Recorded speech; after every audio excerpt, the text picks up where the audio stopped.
حمد و صلات کے بعد نہایت ہی واجب الاحترام معزز و مکرم سامعین و حاضرین اکرام، اللہ رب العزت کا لا تعداد بار شکر ہے جس کی توفیق سے ہم سب نماز جمعہ کے لیے حاضر ہیں۔ اللہ پاک ہماری حاضری کو اپنی بارگاہ اقدس میں قبول فرمائے۔ اس حاضری کو اللہ پاک ہم سب کے لیے ذریعہ نجات کفارہ سیئات بنائے۔ عزیزان محترم، یہ مختصر سے وقت میں ہم اللہ پاک کی توفیق سے آج عقیدہ ختم نبوت پر گفتگو کریں گے۔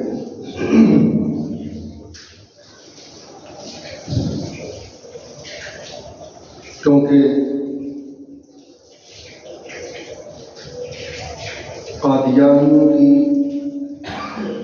پشت پناہی کرنے والے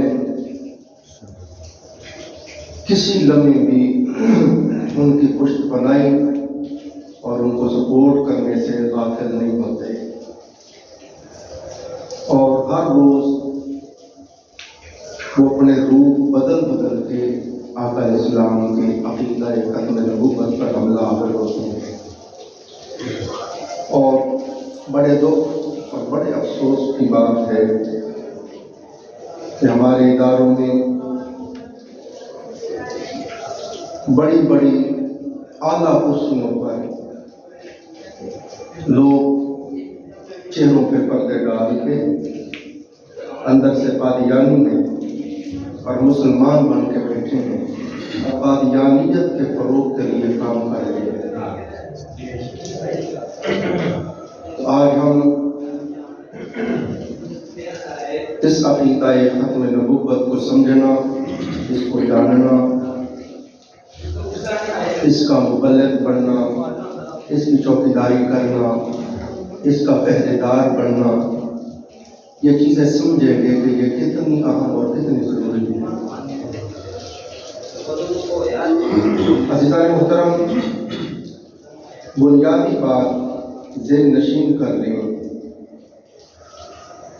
کہ عقیدہ ختم نبوت سے مراد یہ ہے پیغمبر اسلام، امام الانبیاء، حبیب کبریاء حضرت محمد مصطفیٰ صلی اللہ علیہ وآلہ وسلم کو آخری نبی ماننا،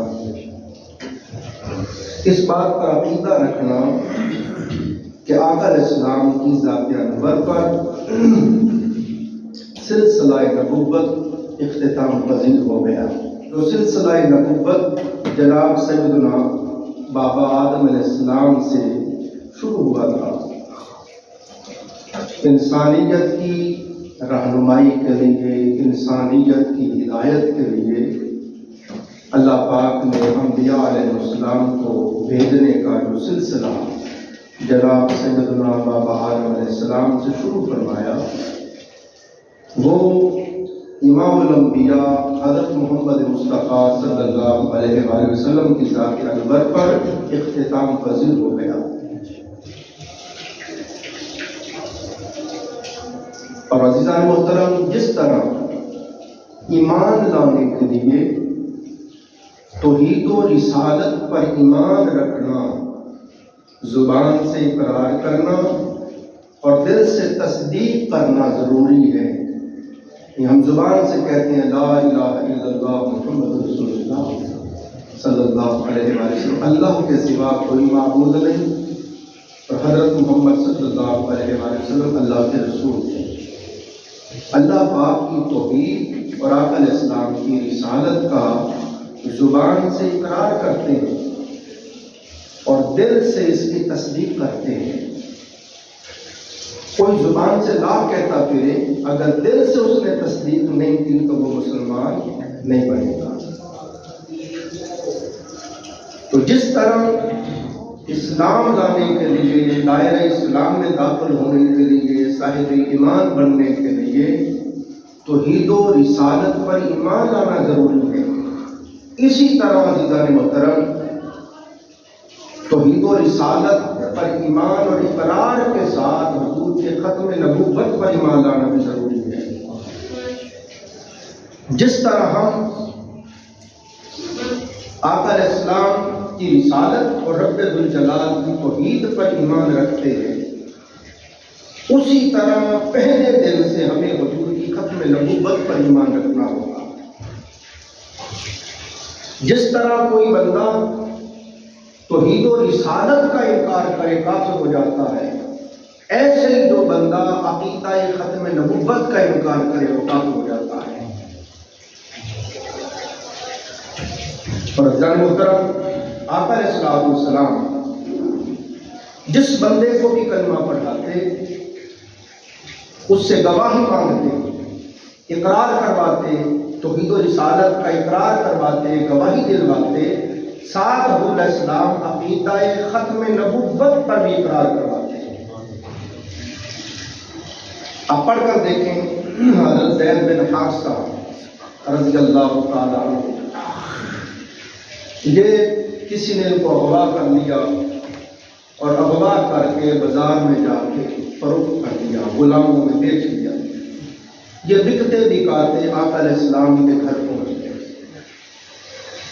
حضرت خدیجہ الکبریٰ سلام اللہ علیہا نے کو کسی سے خریدا، اپنے عزیز سے خرید کر گھر لے آئے۔ اس طرح یہ آقا علیہ السلام کے گھر پہنچ گئے۔ قربان جائیں ان کے مقدر پر ان کو آقا علیہ السلام کی صحبت نصیب ہوئی۔ ہم وقت آقا علیہ السلام کا دیدار کرتے، حضور کی معیت میں رہتے، آقا کی خدمت کرتے، حضور کے لوٹے پڑھتے، مصلے بچھاتے، پاؤں دباتے، خدمت کرتے۔ اور ادھر والدین ہجر و فراق میں دیوانے ہو گئے، ان کو بار بار غشی کے دورے پڑتے تھے۔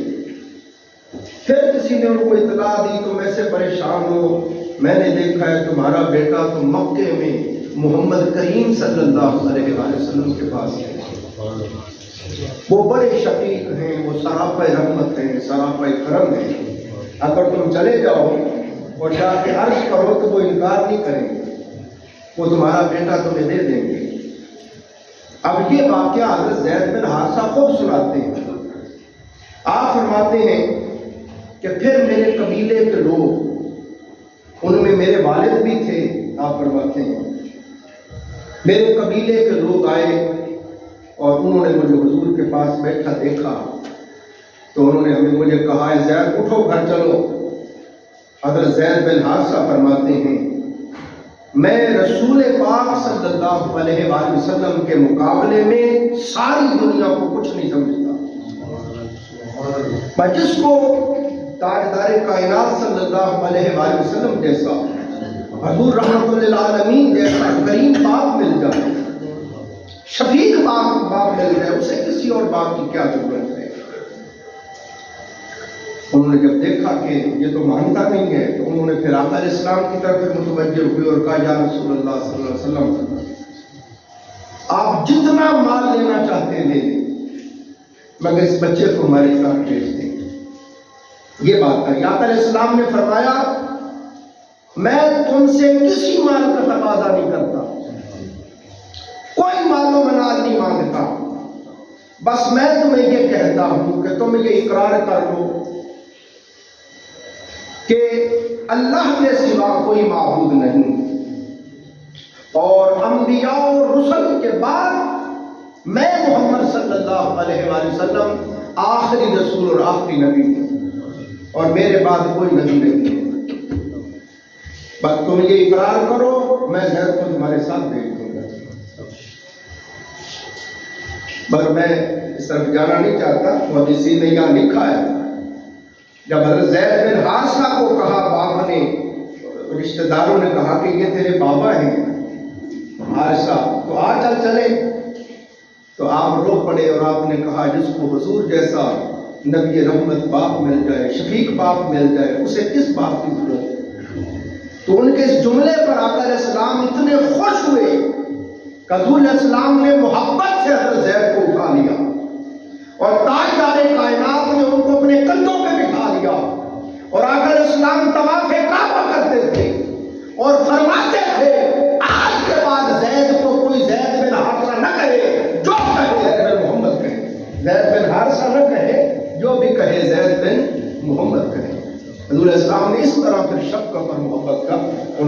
انہوں نے اگر محبت کا اظہار کیا تو آقا علیہ السلام نے پھر ان سے بڑھ کر نوازی کا اظہار کیا.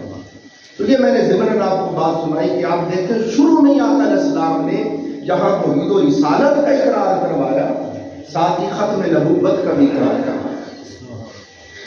پھر عزیزان محترم محققین بیان کرتے ہیں عقیدہ ختم نبوت یہ بڑا دقیق موضوع ہے, بڑا حساس موضوع ہے اور اس کے اوپر بڑا وقت درکار ہے, اس کے اوپر جمع کر بحث کرنے کی ضرورت ہے. اس وقت کم ہوتا ہے, میں جلدی پڑھ رہا ہوں. تو عقیدہ ختم نبوت یہ بڑا نازک اور حساس عقیدہ ہے. محققین بیان کرتے ہیں اگر اس میں تھوڑا سا بھی تردد پیدا ہو جائے تو بندہ دائرہ اسلام سے خارج ہو جاتا ہے. اس کی دلیل دی محققین نے کمال بات کہی, کہتے ہیں حضرت سیدنا امام اعظم ابو حنیفہ رضی اللہ تعالیٰ کے دور میں ایک شخص نے نبی ہونے کا دعویٰ کیا. لوگوں نے اس کو پکڑ دیا. وہ کہنے لگا مجھے چھوڑو, میں تمہیں اپنے نبی ہونے کے دلائل دیتا ہوں, میں آپ کے سامنے اپنے نبی ہونے کی نشانیاں بیان کرتا ہوں. جب اس نے یہ بات کہی سیدنا امام اعظم ابو حنیفہ جلال میں آ گئے. آپ نے فرمایا جو تجھ سے نبی ہونے کی دلیل مانگے گا وہ بھی کافر ہو جائے گا. کیوں کہ اللہ فرما چکا ما قال محمد ابا احد من رجالکم ولکن رسول اللہ وخاتم النبیین. محمد صلی اللہ علیہ وآلہ وسلم مردوں میں سے کسی کے باپ نہیں, لیکن وہ اللہ کے رسول ہے اور خاتم النبیین ہے. اور حضور خود فرما چکے انا خاتم النبیین لا نبی بعد, میں خاتم النبیین اور میرے بعد کوئی نبی نہیں. اب اس سے کوئی ایک دلیل مانگے کہ بتا تیرے پاس دلیل کیا ہے نبی ہونے کی, یا یہ کہے کہ میں دلیل بیان کرتا ہوں آپ سننے لگ جائیں, تو اس کا مطلب ہے آپ نے حضور کے ختم نبوت میں شک کیا ہے کہ اس سے دلیل سن لیں. تو فرمایا کہ اتنا حساس معاملہ ہے کہ آپ غور کریں کہ کوئی دعویٰ کرے تو اسا دعویٰ سننے کی بھی اجازت نہیں ہے. اور پھر محدثین بیان کرتے ہیں, محققین بیان کرتے ہیں, کہتے ہیں کہ جس طرح آقا علیہ السلام کی ذات انور کے بعد کوئی نبی نہیں ہو سکتا, آقا علیہ السلام کی ذات انور کے بعد نبوت کا دروازہ بند ہو گیا, نبوت حضور کی ذات انور پر اختتام پذیر ہو گئی. اسی طرح فرماتے ہیں آقا علیہ السلام کے بعد نبی بننے کی خواہش کرنا یا نبی بننے کی دعا مانگنا یہ بھی کفر ہے. اب اندازہ کریں اس طرح کی آپ دعا بھی نہیں کر سکتے. اور آقا علیہ السلام نے ارشاد فرمایا ان قریب میری امت میں 30 کذاب جھوٹے شخص ہوں گے جو نبوت کا دعویٰ کریں گے. ان میں سے ہر ایک کا یہ دعویٰ ہوگا کہ میں نبی ہوں, حالانکہ آقا علیہ السلام نے فرمایا میں آخری نبی ہوں اور میرے بعد کوئی نبی نہیں. عزیزان محترم آپ دیکھیں اس حدیث پاک میں آقا علیہ السلام نے عقیدہ ختم نبوت کو دو ٹوک طریقے سے بیان فرما دیا. آقا علیہ السلام نے امت پر بالکل کھلے لفظوں میں اس کو واضح فرما دیا کہ میرے بعد کوئی نبی نہیں ہو سکتا, اور یہ بھی بتایا کہ میرے بعد جو نبوت کا دعویٰ کرے گا وہ کذاب ہوگا, وہ جھوٹا ہوگا. اب آپ دیکھیں ماضی قریب میں مرزا غلام احمد قادیانی اس نے نبوت کا جھوٹا دعویٰ کیا. یہ حضور علیہ السلام جن 30 کذابوں کی نشاندہی فرما گئے تھے ان میں سے, اور اس کے ماننے والے اپنے آپ کو جماعت احمدیہ کہلاتے ہیں. اور جماعت احمدیہ کو جو خود و نصارہ کی پوری سپورٹ حاصل ہے, بے پناہ وسائل کے ساتھ وہ الیکٹرانک میڈیا, پرنٹ میڈیا پر بڑے منظم انداز سے قادیانی فکر کو عام کر رہے ہیں, بڑا پیسہ لگا رہے ہیں, بڑے بڑے کی پوسٹوں پہ لوگ بیٹھے ہوئے انہوں نے خریدے ہوئے ہیں اور وہ یہ کام کر رہے ہیں. عزیزان محترم ضرورت اس عمل کی ہے, ضرورت اس امر کی ہے, ہر امتی پر یہ لازم ہے کہ وہ عقیدہ ختم نبوت کو سمجھے اس کو یاد کرے اور اس کا مبلغ بنے، ہر فورم پر، ہر جگہ پر، جہاں بھی آپ ہیں، ہر کسی کے سامنے آقا اسلام کی ختم نبوت کے دلائل کو ازبر کر لیں اور رتب اللسانی کے ساتھ، قادر الکلامی کے ساتھ جب بھی کسی کا سامنا ہو اس طرح بیان کرے کہ ایک منٹ میں آپ اس کا کلا کما کر کے رکھ دیں۔ کسی سکول میں، کسی کالج میں، کسی یونیورسٹی میں، کسی دفتر میں، کسی مارکیٹ میں، کسی بھی جگہ پہ کسی بندے سے بو آتی ہے اس طرح کی فکر کی، اس سے آپ ٹکرا جائیں اور ایک منٹ میں اسے پاس کر کے رکھیں۔ یہ ہر امتی پر فرض ہے۔ عزیزان محترم، اب سنیے، ہر دور کی ایک اپنی ایک عبادت ہوتی ہے۔ اب ہم سنگوش ہو جائیں، ہر دور کی ایک عبادت ہوتی ہے، ہر دور کا ایک تقاضا ہوتا ہے۔ ایک دور تھا جب سرور انبیاء صلی اللہ علیہ وآلہ وسلم کا وصال ہوا، جھوٹے مرتدین اور جھوٹے مدعیان نبوت نے سر اٹھایا۔ اس وقت ضرورت تھی کہ ان کے خلاف، اس وقت سب سے بڑا جہاد، سب سے بڑی ضرورت، سب سے بڑی عبادت یہ تھی کہ ان کے خلاف جہاد کے طور کھڑا ہونا ہو۔ تو حضرت سیدنا ابو بکر صدیق رضی اللہ سرکار کے حصے میں یہ عبادت آئی۔ جناب سیدنا ابو بکر صدیق ان کے ساتھ ٹکرا گئے اور ان کا کلا کما کر کے رکھ دیا۔ آگے میں اس کی تفصیل بیان کرتا ہوں۔ پھر ایک دور آیا جب یزید تخت سلطنت پر متمکن ہوا۔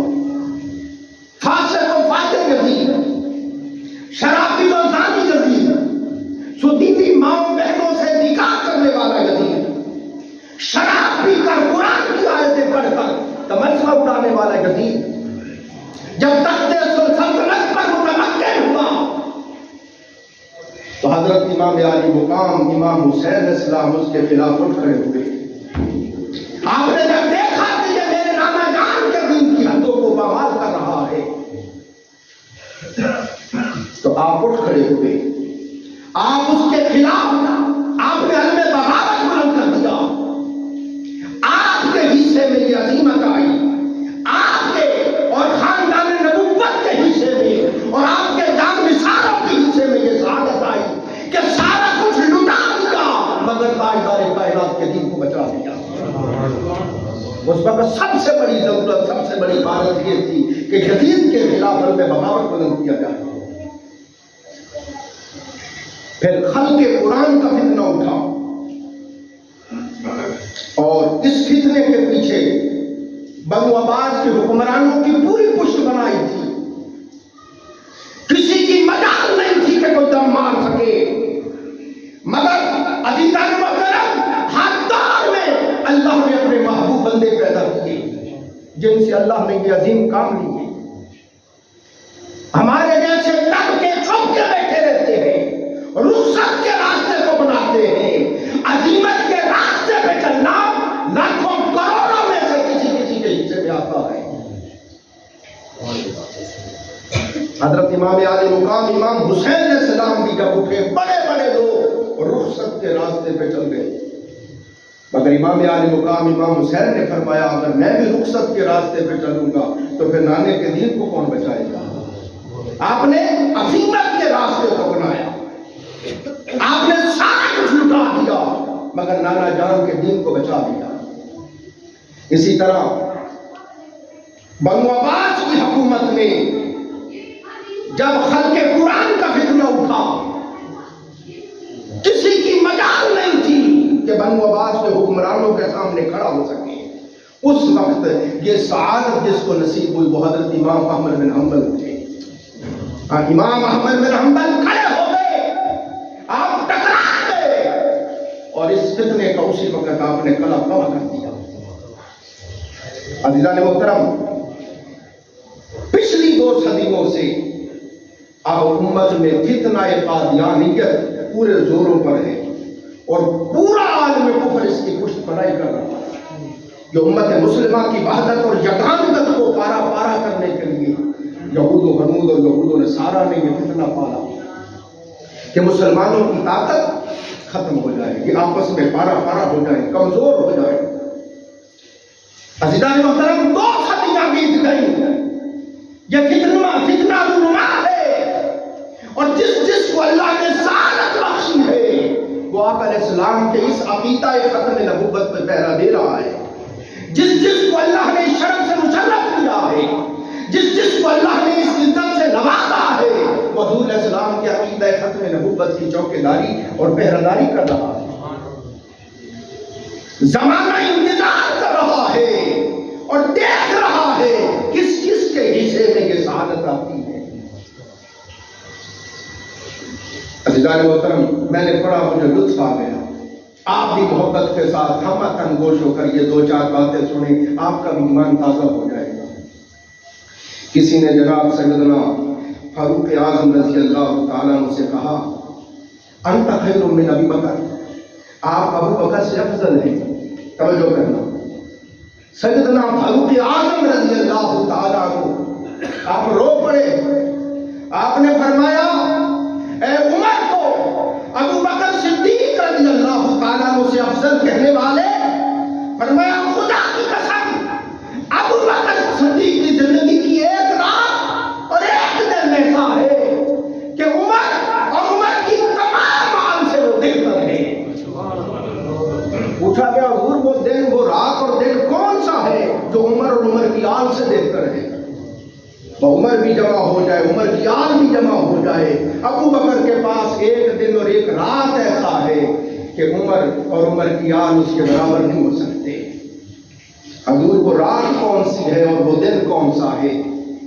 آپ نے فرمایا رات وہ ہے جب کملی والے آقا ہجرت فرما کے مکے سے جا رہے تھے اور سیدنا ابو بکر صدیق آقا کو لے کے جا رہے تھے، غار سور کی طرف جا رہے ہیں، کبھی سرکار کے دور کے آگے آتے ہیں، کبھی پیچھے آتے ہیں، کبھی دائیں آتے ہیں، کبھی بائیں آتے ہیں۔ سرکار پوچھتے ابو بکر یہ بے چینی کیوں ہے، یہ اضطراب، یہ پریشانی، یہ بے قراری کیوں ہے؟